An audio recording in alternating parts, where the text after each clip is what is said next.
आज हम जानेंगे रमेश नाम के एक गरीब किसान की कहानी जो रामपुर गांव में रहता था। रमेश के पास एक गाय और एक बैलगाड़ी भी थी। रमेश बैलगाड़ी का इस्तेमाल खेती करने में किया करता था। रमेश का गांव रोड के किनारे था और बहुत सुंदर गांव था। चारों ओर पेड़ पौधे और हरियाली थी।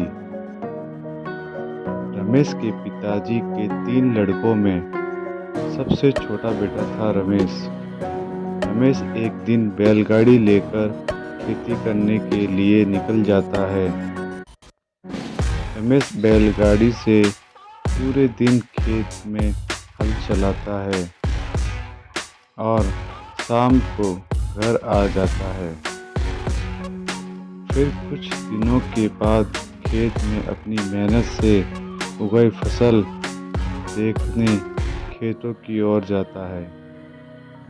रमेश ने खेतों में फसल के तौर पे धान, गेहूँ, मक्का, ज्वार, चने, बाजरा और गाय बैलों के लिए रजका भी उगाया। रमेश की मेहनत सफल रही। उसके द्वारा उगाई गई फसल बहुत अच्छी तरह से खेतों में लहरा रही थी, जिसे देखकर रमेश बहुत खुश हुआ और ईश्वर का शुक्रिया अदा करा। लेकिन रमेश की किस्मत को और कुछ मंजूर था। जब कुछ दिनों बाद फसल काटने की बारी आई तो बारिश आ गई और सारी फसल बरसात की जंगल ओलों में 2 दिन से लगातार तेज बारिश शुरू है। सारे पंछी अपने अपने घोंसले में बैठकर बारिश का मजा ले रहे हैं।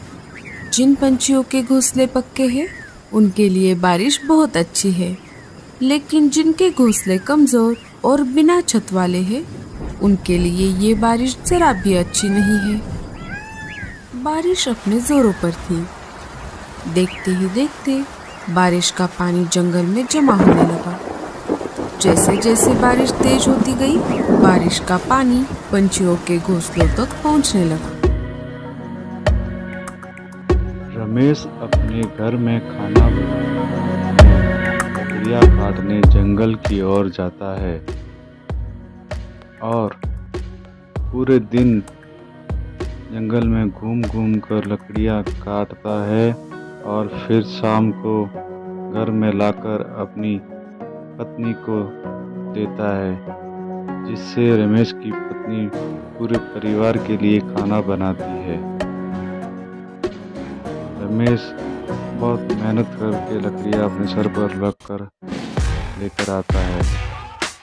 फिर रमेश गांव के जमींदार के पास जाता है, वापस खेती करने के लिए ब्याज पर पैसे मांगने। लेकिन गांव का जमींदार पैसे देने से मना कर देता है। रमेश की पत्नी रमेश से ज़्यादा पढ़ी लिखी होती है, जिससे रमेश को हर बात पे ताना मारती रहती है कि मैंने ऐसे घर में शादी कर ली जिसके पास ज़मीन का थोड़ा सा हिस्सा ही बंटवारे में मिला। फिर रमेश परेशान होकर जंगल चला जाता है।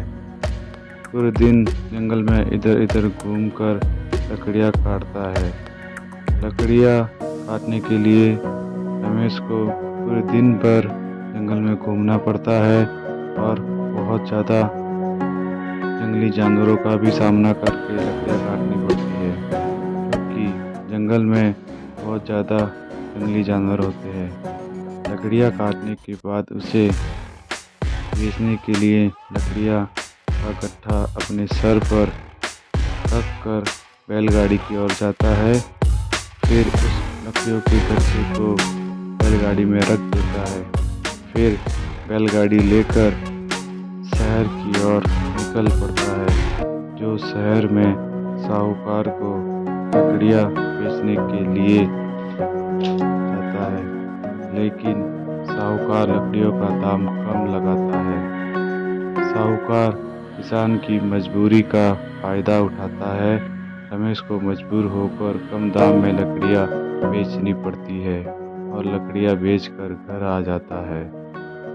घर आने के बाद रमेश की पत्नी उस पर बहुत गुस्सा होती है कि कम दाम में लकड़ियाँ क्यों बेची। अब चलो गांव के जमींदार के पास उससे कुछ पैसे ब्याज पर मांगते हैं खेती करने के लिए। तो पहले तो जमींदार मना कर देता है, लेकिन बाद में मान जाता है।